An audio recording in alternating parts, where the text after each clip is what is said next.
Gentlemen, welcome to Carol Life Podcast. I'm glad you're joining us here today. And Ramadan Kareem to all my friends and family who are Muslim.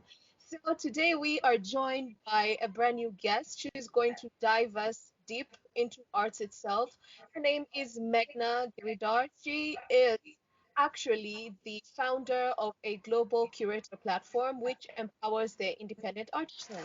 So Meghna, thank you so much for joining us here today. Completely my pleasure, Phyllis. This is I'm so excited to be on your show. Yeah, we are so excited to have you because finally we'll get an in-depth information when it comes to visual arts itself. Absolutely. I'm ready. Yeah, so how about we start by you telling us your story? Who is Meghna? First of all, thank you so much for having me on your show. It's always great to speak to like-minded people and people from the same field who are looking to promote the same kind of objective that I'm trying to do through my platform, Let's Curate. So, Mhm. in short and sweet way, I'll introduce Let's Curate. In a one-sentence description, if you had to ask me, um, Let's Curate is a global curator platform that aims to unite independent artisans from around the world. The common thread between all our artisans is that they are individuals in the sense that they're not part of an organization. They work individually. They are focused on handcrafted products. They take the time to perfect their art, which is key to what Let's Curate stands for. So this is more of, if you may call it, a move towards sustainable, slow art movement versus mass-produced, fast fashion, everything that's the opposite of that. Mhm. So we showcase handmade, high-end designs and curated art and crafts, textiles and lifestyle products, which are steeped in traditional arts as well as contemporary interpretations. And all of our products or all of the artwork that we present, it's unique, it's custom, it's one of a kind. And the simple idea behind this is to empower independent artisans. I feel like there are many platforms and many avenues that focus a lot on bulk or things which are mass produced. I wanted to kind of veer a little differently and focus more on the individual. That's amazing. And Let's Curate has artisans from Europe, Asia, America, and even around other parts of the world. So, can you shed some light on some uncommon art forms showcased in your platform? Absolutely. So you're absolutely right. The way the platform is showcased is, we actually, if you go to the platform, you'll see that we have kind of divided the whole network based on continent. So we have artisans from Europe, Asia, Australasia, which includes New Zealand and Australia, Africa, and of course America and Europe. To highlight a few, that's a very tough question for me, Phyllis, because I feel all artisans are so special. But if I, for the lack of time, I'll just focus on a few of them. Mhm. I would begin with Asia. We have a wonderful artist. Her name is Jyoti Kand, and she focuses on a traditional Indian art form called Madhubani. Um, Mhm. we- and Madhubani is, it's got a certain style where it comes from a long time ago. It's passed down through generations, and she actually learned this art form from her in-laws, who are award-winning Madhubani painters. And it's funny because Let's Curate began or rather, the idea was in my head, but I kind of like kicked it into high gear when I spotted her art at an airport when I was on the way back from India. And I'm not the kind of person who commissions art pieces, but her piece was so compelling that I just commissioned a painting from her for my apartment in New York, and that kind of gave me the idea for Let's Curate. So Madhubani paintings. Madhubani essentially means forest of honey, and Mhm. it's a district in the northern part of India, and it's a tribal art form which can be traced back to almost 2,500 years ago. And what they do is, the paintings depict symbolic images of nature as well as I would say, gods and goddesses. This Mhm. is, they don't use chemicals, they don't use paints. The beauty of this art form is that they use broomsticks as brushes, and they use natural colors from leaves and flowers and charcoal as paint color. Isn't that amazing? Yeah, it's So pretty amazing. yeah, and it's very intricate. It's very detailed. They also work in a very free form manner, in the sense that if, for example, the piece that I commissioned from her, the theme was Indian village life. And when I spoke to her, and it was the first time, it kind of took me aback a little bit, because she said, you know what, I'm not going to give you a draft. I just draw as I think of the concept, and what you get is what you get. And that was pretty scary. But then at the end of, and it's a long process. It takes a long time, because it's so detailed and intricate. It took almost 6 months for her to finish this huge painting that she made for me. Completely worth it. But it's very free form. They don't work in a traditional format where they do drafts and then they kind of fine tune the draft. What they draw is the final version of what's in their head. Um, it was a way for generations to pass on stories from their ancestors, and it stayed alive even now, and it's absolutely stunning. It was a way of storytelling for this particular tribe, and it's still alive. It's extremely rich. It's very diverse, and it's absolutely fantastic. So that's one unique folk art that we've highlighted, I would say, from within Asia. Mhm. Coming to New Zealand, I'm sure you're aware, New Zealand has a deep history with Maori culture, and we Mhm. found Mhm. a phenomenal artisan who creates bone art jewelry. And the jewelry again has deep significance in Maori culture. So you'll see the shapes and the forms, um, kind of depicting the tradition behind that. These are like two traditional, I would say, traditional art forms that which have been kind of, this is like the fifth or the sixth generation that's doing it. And I thought that was absolutely, I had never seen something like that before. And Let's Curate initially started with me being absolutely obsessed with these 10 artisans that had been following through my travel. So I'm an avid traveler. I would, wherever I would travel, I would kind of try to look for um, local artisans, and I kept in touch with around 10 of them. And it was funny because there were 10 people from 10 different countries, and I kept in touch with them over many years. And when I finally sat down and I said, no, this is the year I'm going to begin, I reached out to them, and they were my first group of 10 people that I showcased.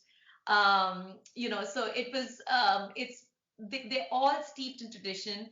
Coming to a more contemporary version, we have from Europe, we have this absolutely talented maker. She's from Estonia.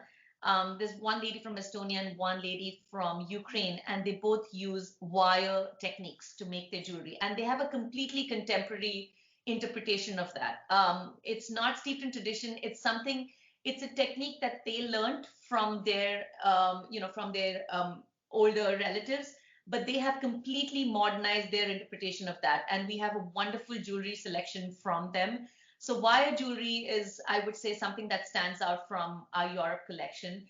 And of course, Africa, it, there are no words. We have someone who is from Kenya, and Mhm. they have done a wonderful combination of combining social mission with art form.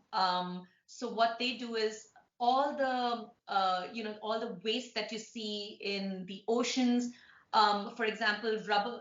A lot of they see a lot of waste in terms of like slippers being thrown in the ocean life and things like that, and they actually redesign them and make them convert them into animals.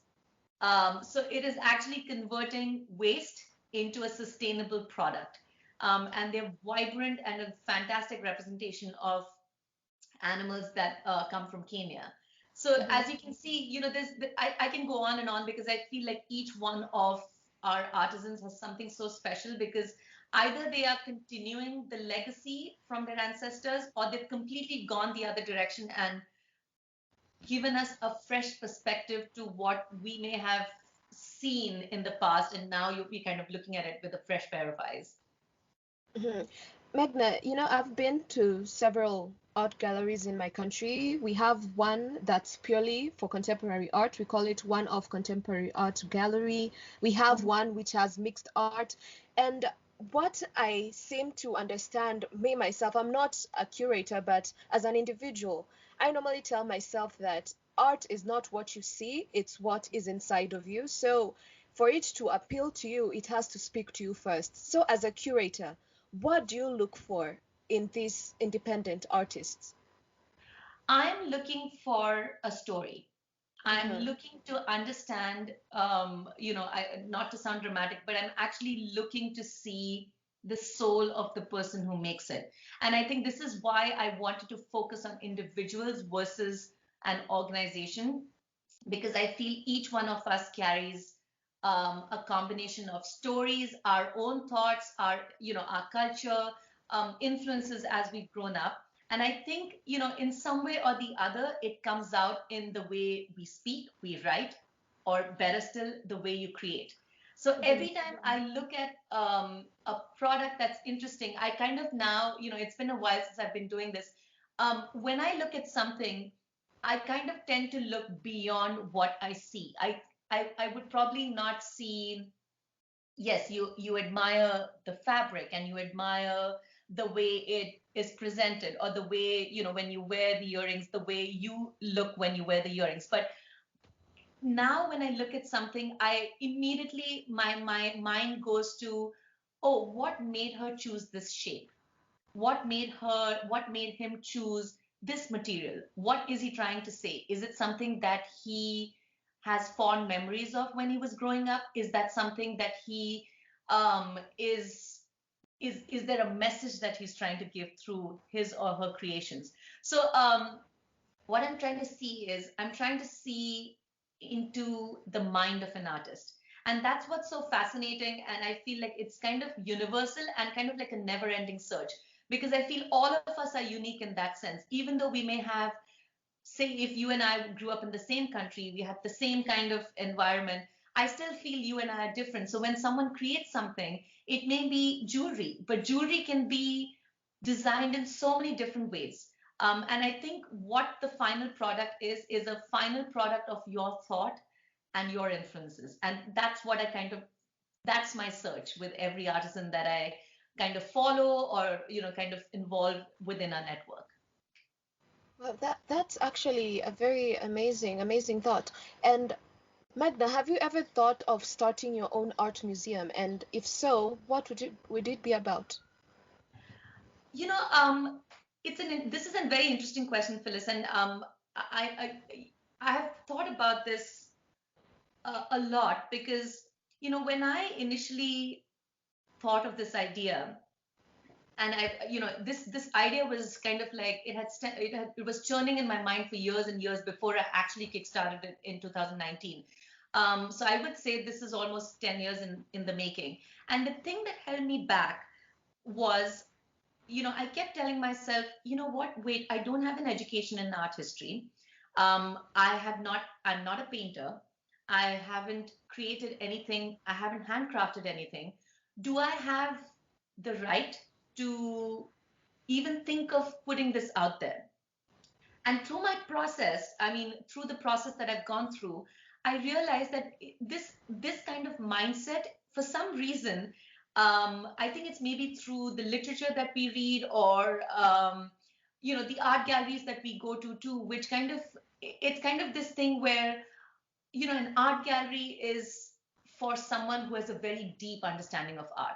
And I kind of want, over the years, I've realized that yes, there is I absolutely appreciate what very niche art galleries are trying to do. They're trying to, for those who are educated and those who have studied and learned this for years and years, you want to kind of give them an outlet and help them get to a higher level when it comes to appreciating art. And absolutely, that is so important in this world. But I also feel that, art, like you said, art is for everyone, to put it simply. And if I had an art gallery, I think I would want, the message that I would want to kind of relay through that space would be, everyone is welcome. Whether you're an artist, whether you're a lay person, whether you're someone, it's not a space to judge. It's not a space to say, this is great art and this is not great art. What appeals to you may not appeal to someone else, but it is everyone's right to appreciate and enjoy it. So I feel if I ever got to that degree where I had my space, I would continue, of course, to support independent individual artists and artisans. But I would also kind of provide the space for those who may have felt a little restrained, thinking, oh, I've never had an education in this, but this is what I love to do and this is my passion. Where do I go? My space would be a space for those kinds of artists. I would say that would be my dream. Hmm. And Meghna, you are Indian, right? Yes. So, are there any challenges you've faced as a curator being Indian but living in the United States? To be honest, I have not. I'm very, very grateful to that. Grateful for that because once the I would say the shortcomings and the challenges were kind of within myself. Like I Hmm. just explained, the idea was in my mind, and I kept holding myself back, thinking, do I really, can I do this? Should I do this? Am I good enough to do this? And I felt like once I put the energy out into the world and I said, no, you know what? I want to do it and I feel so strongly about it. It has stayed with me for so long. I really need to make something of it. It was interesting. Once I put the idea across to the artisans and then I decided to turn it into a real business. So I had to, of course, take care of the business aspects of it, like creating the platform, finding the right person to create, to create the vision or represent the vision that I had in my mind. It actually flowed pretty smoothly. So I felt like I held myself back. The challenge was that I had to kind of dig myself out of the hole and say, no, you know what? I can do it. I want to do it. And I will voice what I'm thinking. The rest was kind of easy. The challenges were, I would say, there were challenges, but it was in a different area, to be honest. But being an Indian, growing up in India but living in New York, that aspect I don't think was challenging at all. Hmm. And I'm glad you didn't receive any challenges because quite recently we've been having the hashtag Stop Asian Hate, and I'm really glad that your work has not been tampered with when it comes to who you are as a person. Thank you so much for that. And yes, it is horrific what's going on, and this absolutely needs to stop. At an individual level, it has not affected me, but my heart goes out to all those who are facing this and who have to live in fear and hesitation to kind of even step out of their house. It is appalling. It needs to stop now. It is just something that's it's too horrifying to even put into words. Hmm. And for the sake of any artist listening, how do you find new artists or new ideas as a curator? Typically, I kind of work in my format is no format, to be very um, because I'm consciously trying to step away from creating a framework because as art is a free form. I don't want to be creating a set of rules because if I put down a set of rules, I will only attract the kind of people who meet those kinds of rules, and that was exactly what I wanted to go away from. So I would say if there are artists who are interested in collaborating with us, me and my team are more than thrilled to have a look at your work.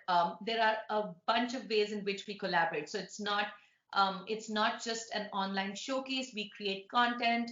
We Because the idea is to, like I said, go behind what actually influences you or inspires you as an artist. So we have a different ways of bringing that to the forefront.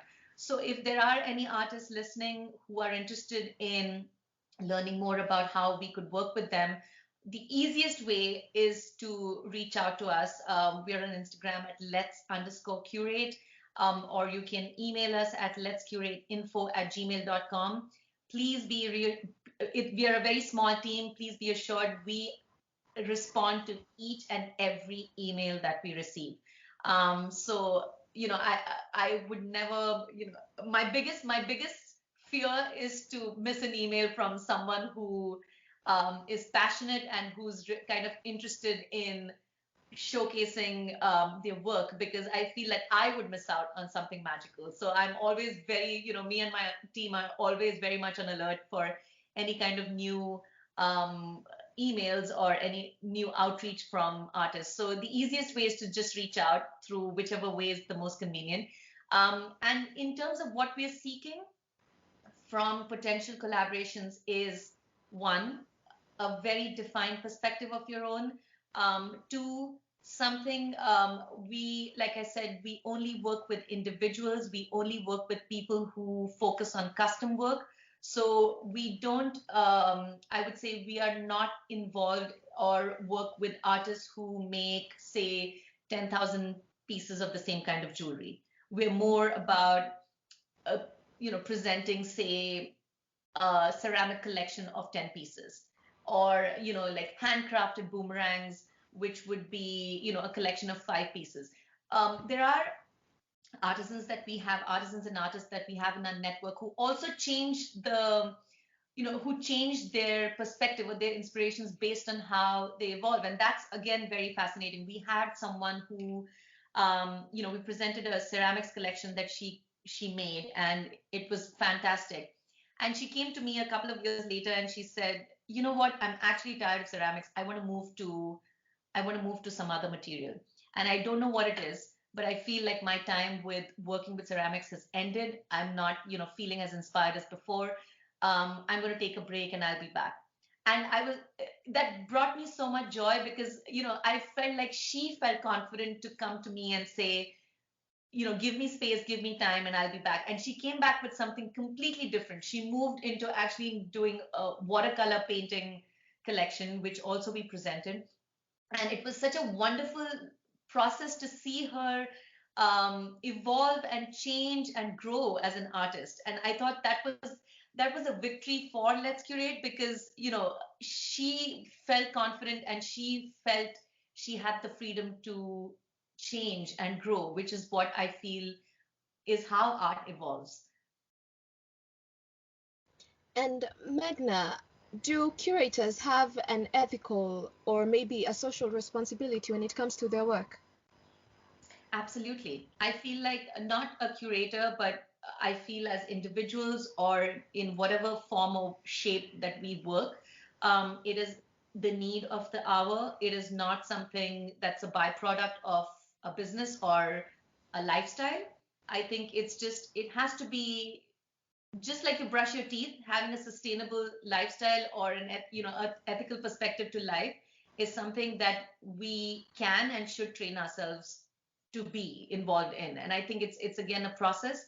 um, you consciously accept and try to follow on that path. It may not be easy, it may not be a straight path, but I think the step needs to be taken. And speaking of paths, what is a good career trajectory path for a curator? Where should one start and where should one aim when it comes to their work? I think having a very clear vision of what it is you want to say Mhm. is that's it. It's as simple as that. And it sounds simple, but it's actually a very difficult. I would say it's a very difficult mindset to kind of develop and be in a space where you're like, this is who I am. And again, this is something where if your basic, or if the foundation of your mission is clear, you will grow in a way which will support that mission. So the mission is extremely important. So to give you an example, when we first launched in June 2019, we launched with 10 artists from 10 countries. These were people that had kept in touch, and we were happy to have them on board. They were excited. It was very, very, it was such a nice, cohesive group. And the mission, even in June 2019, was to empower individuals. Now, since 2019, we've grown a lot.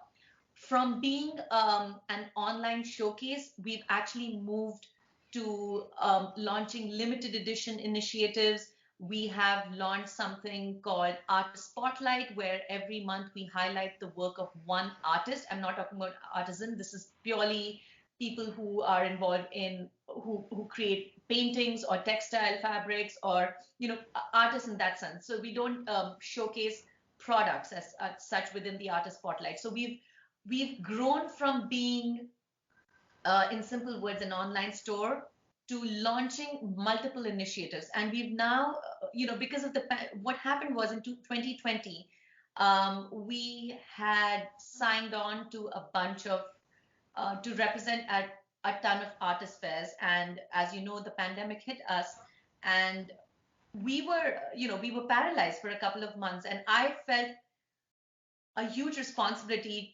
towards all the people that I was representing, because we had all these plans and they were all shut down within a matter of days.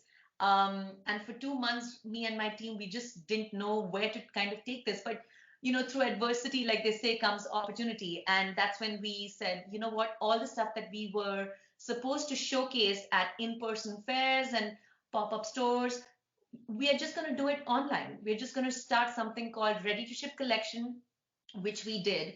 We all through that came limited edition initiatives where people, we had newer people who approached us and they said, because of the pandemic, I only have resources to make a collection of 3 pieces. Where do I show that? It's not enough to create a shop or a website to have 3 pieces.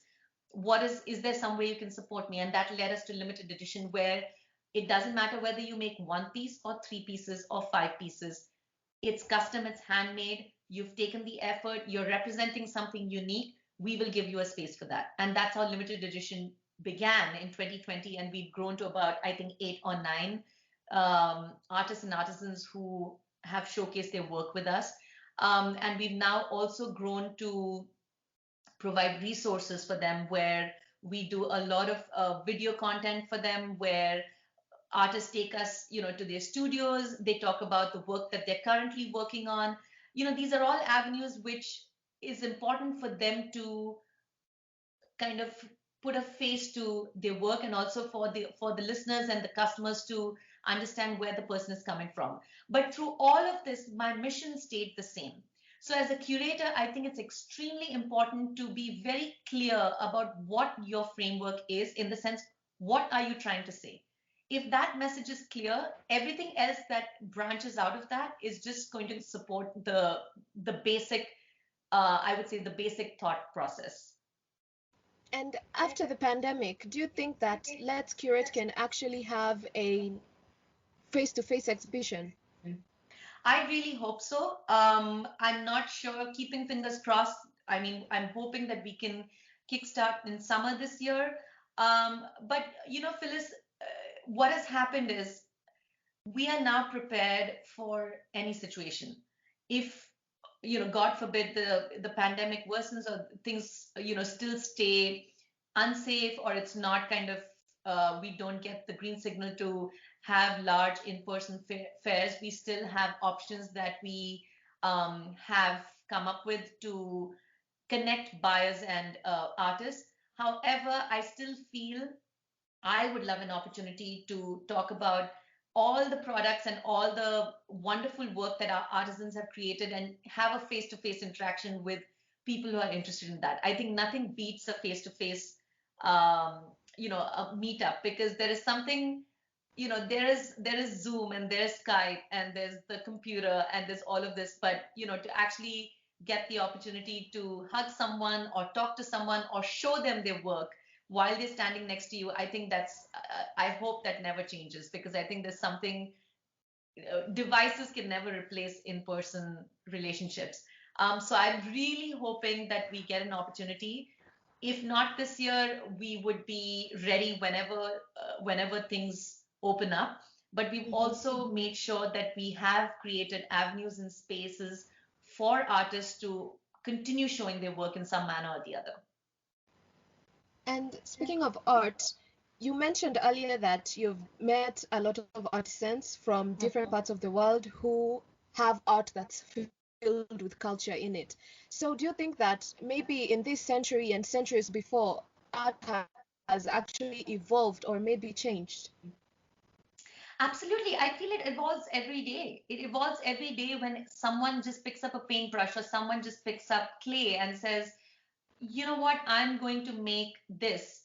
And there is some, the thought process starts with, the idea comes through something. It's either a story that you've read or a remark that someone makes or a place that you visited and you were enthralled with.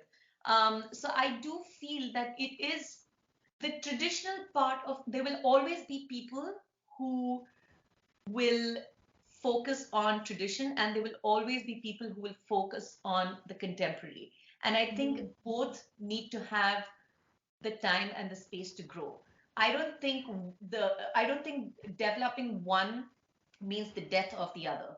Um, and that's the universal beauty of art because I don't think it's such a strong force. I don't think any kind of art that's compelling or speaks to people can ever stop or die.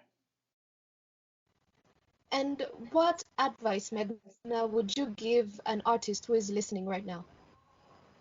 My advice would be if it's something that if it's a thought that constantly distracts you, that never leaves your mind, that you know within yourself is something that you should pay attention to, it's time to work on that.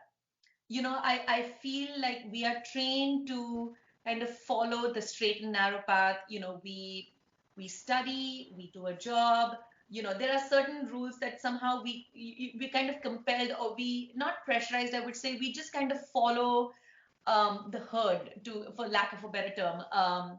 And I think great artists, or true artists, not great artists, true artists are those who have the courage to just say, you know what, this actually does not work for me. I feel something inside me that I really need to pursue.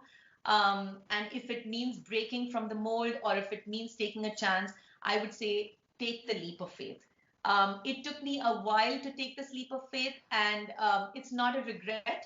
But I wish, it's not a regret, but I feel like, I could have learned a lot more if I had just turned my idea into what it is right now a few years ago. Um, you know, Time is not wasted, but I just feel like now there's so much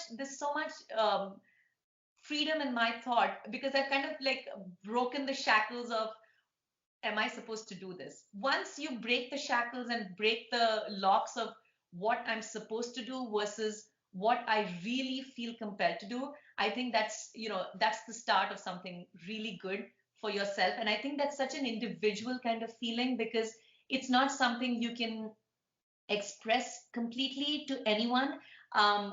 Just to give you an anecdote, when I launched, the website, it was on a sunny day in June 2019. I was all alone in my apartment, and my technical team, they called me and they said, "Oh, when do you want to launch it? Everything's ready. Everything's been approved." I was in the house.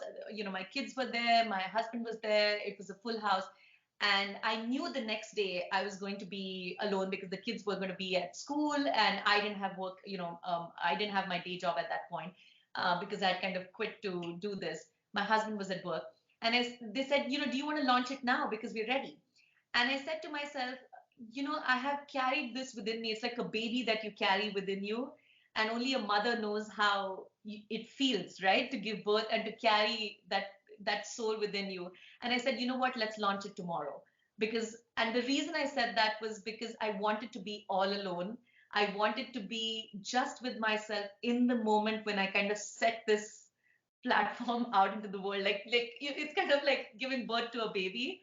Um, but it's, the reason I'm giving you this anecdote is because that's the thing. The what compels you is a very individual feeling.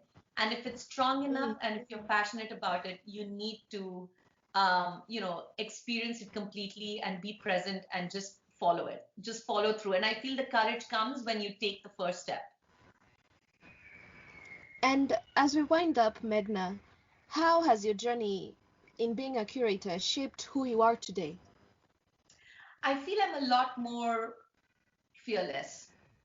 I'm a lot more fearless. I That does not mean I'm perfect, and I'm fearless, and I'm also very aware at how much more I need to learn about this field, how much more growth is possible, and that is exciting. That is very liberating, and that has I think that that has kind of my personality has moved from being filled with doubt or uncertainty to kind of knowing and being very assured that this is what I'm going to pursue for a long time. And it's very exciting to know and wake up every morning and open your eyes and say, oh my God, this is another brilliant idea. I get to do what I love every single day. And it's a very exciting way to live your life, I would say. So I think I've kind of moved from filled with doubt about, oh, I studied all of these things, and I was doing this corporate job, and I have this amazing paycheck, and life is good, life is good, life is smooth, to now being fulfilled in a manner which is not without its challenges, which is uncertain. I don't know the path ahead, but it fills me with joy and excitement every single day. And I feel like being being one with my adventurous spirit is what has Let's Curate has brought me up until this stage. Hopefully the path ahead is just as exciting, even if it's filled with challenges. I really look forward to what's coming ahead. And speaking of the path ahead, what's the long-term vision for you and Let's Curate? um I'm just keeping it simple. I have learned not to make plans. I think the biggest thing that holds me back is to say, oh, in 5 years I want to be here, in 10 years I want to be there. I've kind of let go of that thought process. I just want to keep the door open for emerging artists and artisans, individual creators. Um, I just want to create different kinds of avenues and platforms to showcase them in the best possible manner, because I feel without art, um, it's a very, very lonely space to be in. So all I hope is to kind of continue growing and supporting the mission of Let's Curate, which is just to empower people who want to follow their own path. And we've come to the end of today's episode, Meghna. Thank you so much for being our guest today. Thank you so much, Phyllis. This was wonderful. Thank you for this opportunity. Thank you too. And for anybody who's listening, remember Let's Curate is on Instagram at let's_curate. It's a global curator platform that brings to you unique, handcrafted creations by 36 makers from 24 countries. And if you'd like to be part of this, you can find Let's Curate on their website at www.letscurate.com. And their email and all their social links will be in the description down below. So make sure to go and follow them, check them out, and you could also be part of this global curator platform. Is there anything else you'd like to add, Meghna? No, that was it. I'm just very grateful to have this opportunity to create this platform, not only because of the platform itself, but also the opportunity to speak to like-minded people like you from around the world. I'm in New York, you're far away, but I feel like we're connected, and I think that's such a victory and it's such an overwhelmingly positive feeling for this entire movement that I'm trying to create. Art connects people from different dimensions and different parts of the world. So, yeah, this is actually a very nice experience for me and my audience too. Thank you so much. And thank you all for tuning in to Kara Life Podcast. We are on Spotify, Amazon Music. We are also in Apple Music and in iTunes Store. You can drop a follow there and also drop a rating and review. It helps us a lot. But this week, this is the end. Join us next week for a brand new episode. Goodbye, everybody.